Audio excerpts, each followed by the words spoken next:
Salut tout le monde, salut les monégasques, bienvenue. Bienvenue pour un nouveau débrief. Alors aujourd'hui on va parler de la 29e journée de Ligue 1 et le choc Monaco-Marseille.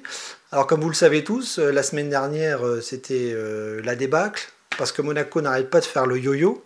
Un coup on gagne, un coup on perd, aucune équipe de Ligue 1 en haut du championnat arrive à être constant et arrive à enchaîner les victoires. Donc que ce soit Marseille, Monaco, Lyon, Lille, Strasbourg, etc., on a une fin de saison qui est très serrée et on se demande qui finira sur le podium. En tout cas, Monaco doit finir sur le podium, Marseille doit finir sur le podium, et donc la semaine dernière on était un petit peu refroidi avec cette défaite à Brest qui était quand même extrêmement dure à avaler. Donc le contexte de cette semaine, il était plutôt positif parce que au-delà de la défaite, on avait un gros match à préparer. Il n'y a plus de Coupe d'Europe, il n'y a plus de Coupe de France, il n'y a plus tout ça. Et donc Monaco peut travailler sereinement, comme Marseille, pour préparer ce choc qui était à la maison. Sachant qu'on a 2 matchs à domicile à venir, 2 matchs importants. Donc pour ce Monaco-Marseille, on avait plutôt les joueurs qui étaient présents, avec très peu de blessés. Donc dans le groupe, on avait vu qu'il manquait Thésée, il y avait Maouissa qui était suspendu, et il n'avait pas pris les jeunes comme Diop ou Koulibaly. Donc un groupe complet. Donc on attendait un petit peu l'équipe type, le 11 de départ, et quand on a vu le 11 de départ, on s'est dit qu'il n'a pas changé grand-chose, puisqu'il a reconduit pratiquement la même équipe que les matchs précédents, sachant un 4-4-2 avec Keun dans les buts, Vanderson et Caio Henrique sur les côtés, Singo reconduit avec Kerrer derrière, Zakaria Kamara au milieu de terrain, Minamino Akliouche et devant Biretz et Mbolo. Voilà, donc avant de débriefer ce match, vous avez vu, j'ai quelqu'un à côté de moi, c'est un supporter de Marseille, c'est la famille, c'est mon parrain, et donc on a regardé le match ensemble, et il va faire le débrief avec moi, parce que c'était assez rigolo de voir que dans la même famille, on peut supporter 2 équipes différentes, comme Marseille et Monaco qui s'affrontaient aujourd'hui. Donc, les compositions, donc je vous ai donné la mienne, est-ce que Jean-Pierre, tu peux nous donner la composition de Marseille ? La composition globale, je ne vais peut-être pas donner tout, mais bon... Ce que je peux dire, c'est qu'on avait toujours dans les buts Rouli. En défense centrale, malheureusement, nous avions Kondogbia. Sur les ailes, Garcia et Morio. En milieu de terrain, on avait Eusberg qui revenait de blessure. Avec, comment il s'appelle je cherche son nom, j'arrive plus à trouver. Merlin et... L'ancien Nantais, je ne sais plus comment il s'appelle, ça me revient pas. C'est Merlin ? Non, l'autre ancien Nantais, je ne sais plus comment il s'appelle. Bref. Et à droite, on avait, il y avait Rabiot en attaque. Roveux en avant-centre, Greenwood, et je cherche, je ne sais plus comment il s'appelle. Les Marseillais ont fait un match tellement extraordinaire qu'on ne se souvient même plus de la compo. C'est terrible. Voilà. Donc bref, une équipe de Marseille un petit peu bricolée, j'ai trouvé, un petit peu bizarre, avec pas mal de joueurs pas à leur poste, avec des absents importants comme Balerdi par exemple. Et devant le néant, pas d'avant-centre, pas de buteur, et du bricolage, un peu comme Monaco à une certaine époque. Donc, on va pas rester 3 heures sur la composition, on va dire que globalement vous connaissez le résultat, et Monaco a gagné 3-0. Je suis très content. Et moi, je suis désolé, je ne suis même pas mécontent, c'est atroce. Donc, le Marseillais voit le match atroce, et moi, je vois le match de façon très positive, même si on va rentrer dans le détail. Je trouve que Monaco n'a pas fait un grand match, et Marseille non plus. On va voir un petit peu. Donc, Jean-Pierre, quel est ton avis global sur la rencontre ? Un match pourri. Parce qu'au point de vue technique, c'était... aussi bien nul pour moi, je trouve, aussi bien du côté de Monaco que de Marseille. Alors c'est même pas la peine de s'étaler sur le global, il y a rien à en sortir. C'était une équipe de DH, quoi. C'est tout. Le score, on en reparlera plus tard, mais non, c'est 0 pour moi. Les Marseillais étaient en dessous de tout. Je te laisse la place pour les monégasques, mais je pense que c'est à peu près pareil. Alors les Marseillais voient un match catastrophique. Moi je trouve aussi que le match a été vraiment abominable, affreux, parce que j'ai trouvé des deux côtés des erreurs techniques, des deux équipes qui avaient l'impression de se craindre.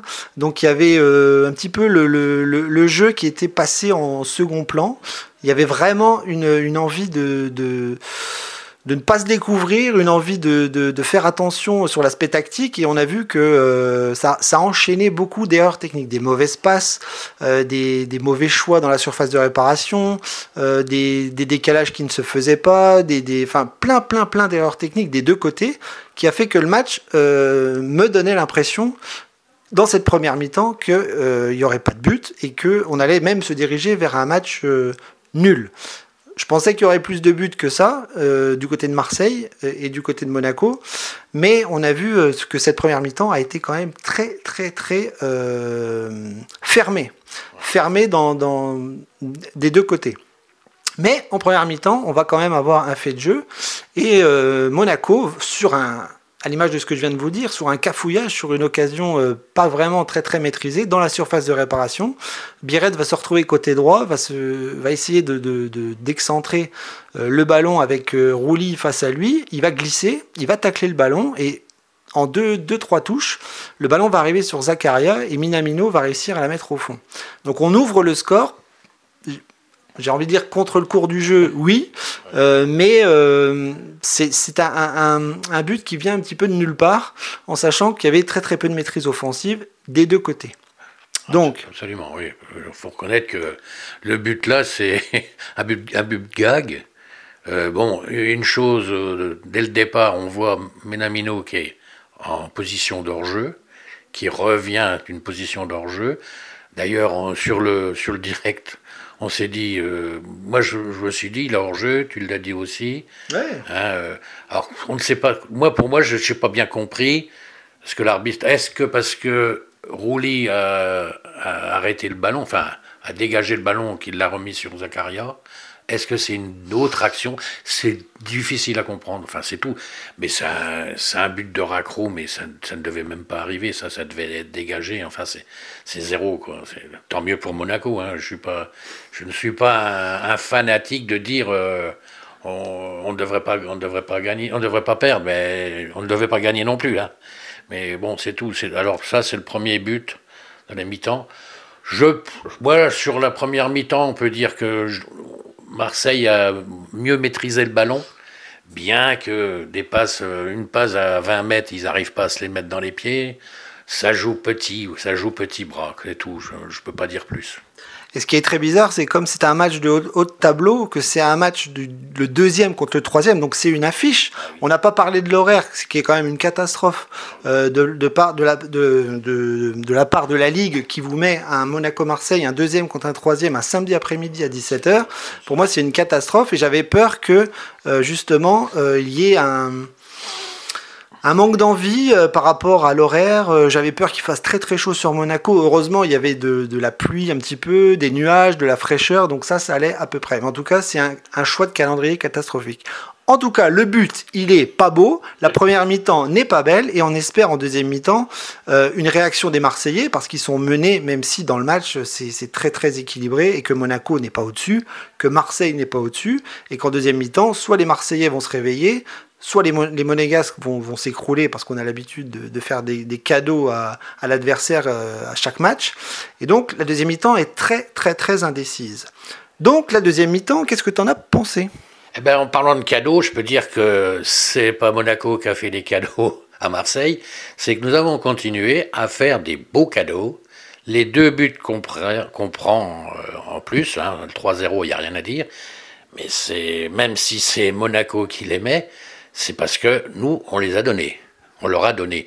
Le deuxième but qu'on prend, c'est on a le ballon dans les 18 mètres, on joue à la baballe, on la donne aux Monégasques. Les Monégasques nous rendent le ballon une fois, deux fois. Mais s'il y avait, j'en reviens, mais s'il y avait Balerdi il aurait dégagé le ballon même dans les tribunes s'il fallait. Mais non, on a voulu jouer à la baballe, et puis en réalité, on s'est pris le deuxième but, c'est un cadeau. Et le troisième, alors là, si vous voyez l'action, la balle en profondeur, des X là, qui défend comme moi, je ne sais pas jouer. Il fait une balle en hauteur, alors qu'il doit laisser Roulis prendre le ballon.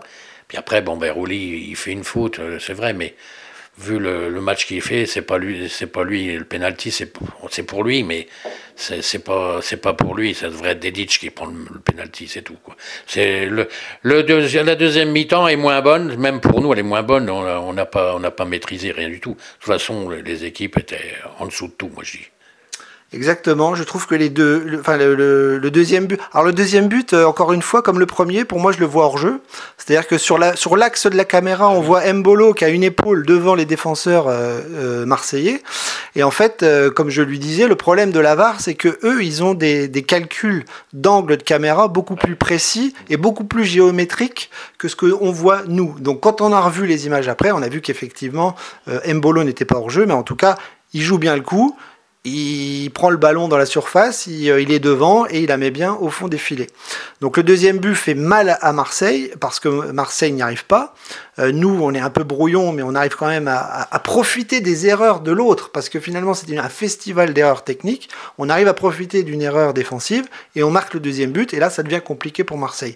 Et à la fin, effectivement, à l'image du match, un cafouillage, un ballon en cloche qui arrive dans la surface, faute sur Mbolo qui joue bien le coup parce que Mbolo simule beaucoup et dès qu'on le touche, il tombe. Et donc, penalty, 3-0, le match est plié et c'est terminé. Un match qui donne un résultat très favorable et très flatteur à l'AS Monaco, mais qui en réalité a montré un petit match, un match tactiquement assez faible, techniquement très très pauvre, et ce qui donne l'image d'une Ligue 1 qui est quand même très très très affligeante parce que même Strasbourg, pour moi, est plus intéressant en ce moment. Voilà, donc en gros, on vous a résumé un petit peu rapidement les demi-temps et maintenant, on va passer au coup de cœur et au coup de gueule. Jean-Pierre, qu'est-ce que tu as aimé chez l'Olympique de Marseille aujourd'hui? Tu peux dire rien. C'est difficile, hein. Pas grand-chose. Je vais dire peu. Le seul coup de cœur que je peux dire, si tu veux, c'est que on en a pris 3. Et c'est vraiment un coup de cœur. Parce que je n'avais jamais vu ça comme ça. Mais on passera vite fait au coup de gueule. Alors, les coups de gueule. Le coup de gueule, je vais te dire une chose. Déjà, De Zerbi, il doit jamais faire une compo comme ça.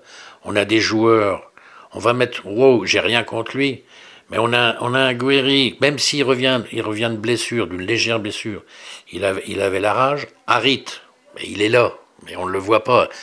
Faut le faire jouer, Greenwood, il est très bon, il nous a mis un but phénoménal la semaine dernière, mais c'est tout, il s'est endormi, quoi. Alors c'est tout, je vais arrêter les coups de gueule parce que on en aurait, à part un ou deux qui sortent du lot, mais... Un match comme ça, du deuxième contre le troisième, c'est comme un match de Coupe d'Europe, quoi. Ça devrait jouer à fond, quoi. Voilà, c'est tout. C'est tout. Moi, j'ai les coups de gueule, je me le fais moi-même, mon coup de gueule. C'est tout, quoi. Non, c'est tout. J'abandonne là. Je laisse tomber. Non, mais je pense que c'est un ressenti à l'image du peuple marseillais. Alors, les Marseillais, on les connaît. Hein. Dès qu'il y a une contre-performance, c'est la crise au sein du club. Maintenant, au classement, on voit bien que Monaco, Marseille, Strasbourg, Lyon, Lille sont là et que ça va se jouer jusqu'à la fin de saison et personne ne peut prédire qui sera sur le podium à la fin. À l'instant T, Monaco est deuxième, Marseille est troisième.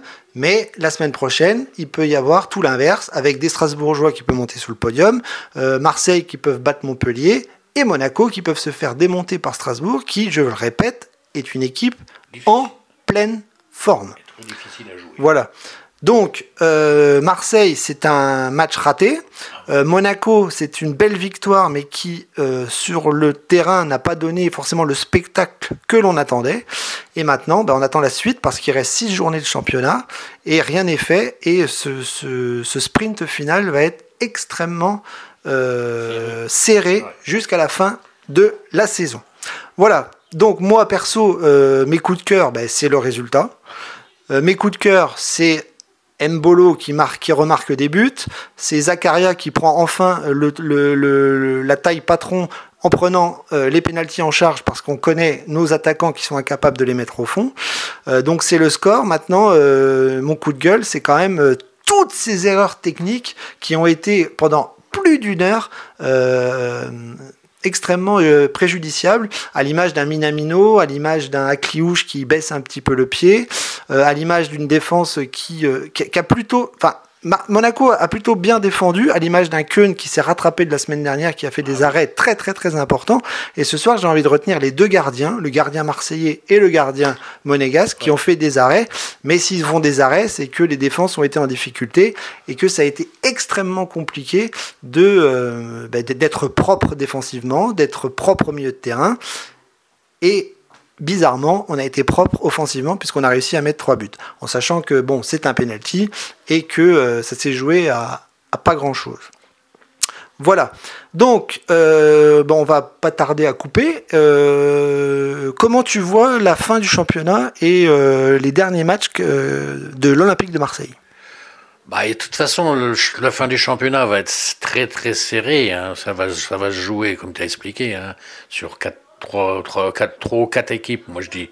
Il y aura le Strasbourg, Lyon, qu'il faut se méfier quand même. Mais je pense que ça va se jouer comme ça. Nous deux, là, Marseille et Monaco, et Strasbourg et Lyon. Je vois pas les autres revenir. Ouais. Bon, on peut avoir une petite chance parce que on a Montpellier la semaine prochaine. Je vais pas tirer les plans sur la comète, mais si on ne gagne pas contre Montpellier, alors que toutes les équipes ont joué, Montpellier ils sont derniers avec 15 points. Ils sont déjà en Ligue 2. Je pense que, enfin, il y a longtemps que je connais Marseille. On s'est toujours fait avoir des fois avec des petites équipes. Enfin bon, je pense 3 points. Pour vous, Monaco, tu en parleras plus facilement que moi. Mais je pense, le tournant, c'est la semaine prochaine pour vous.